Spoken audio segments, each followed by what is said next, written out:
More than 50 years after the assassination of John Fitzgerald Kennedy, Thursday's release of the hitherto classified 2,800 files exposes only part of the tormented chapter of U.S. history.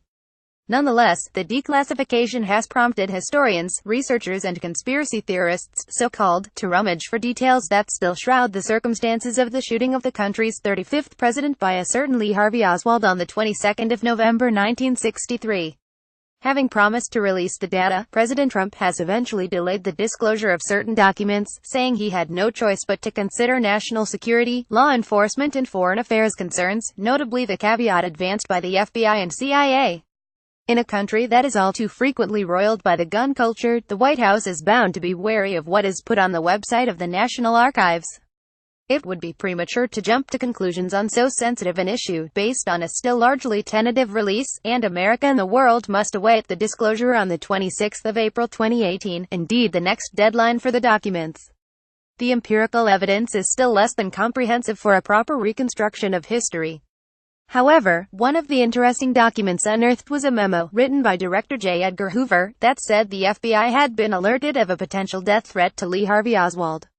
According to the National Archives, 88% of the records relating to Kennedy's assassination were already fully open, and another 11% released but partially redacted or edited for publication. It would be pertinent to recall that interest in conspiracy theories had surged following the release of JFK, the 1991 Oliver Stone thriller starring Kevin Costner. Congress had passed the JFK Assassination Records Collection Act in 1992 and had mandated that all documents must be released to the public within 25 years. Thursday happened to be the deadline. In retrospect, it would appear that the power of the cinema prompted the legislature to signal the investigation of a national tragedy.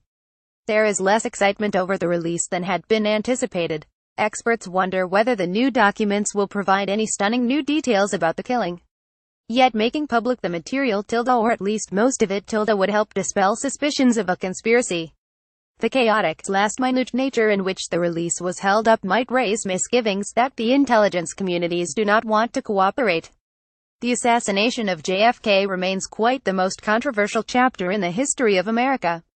The intrinsically academic approach of the National Archives ought to be generally welcomed. Appropriately enough, it has left the inference analysis of that to historians and researchers. A new chapter can thus be said to have opened in U.S. history. Hopefully, there will be no political spin as with the Nataji files.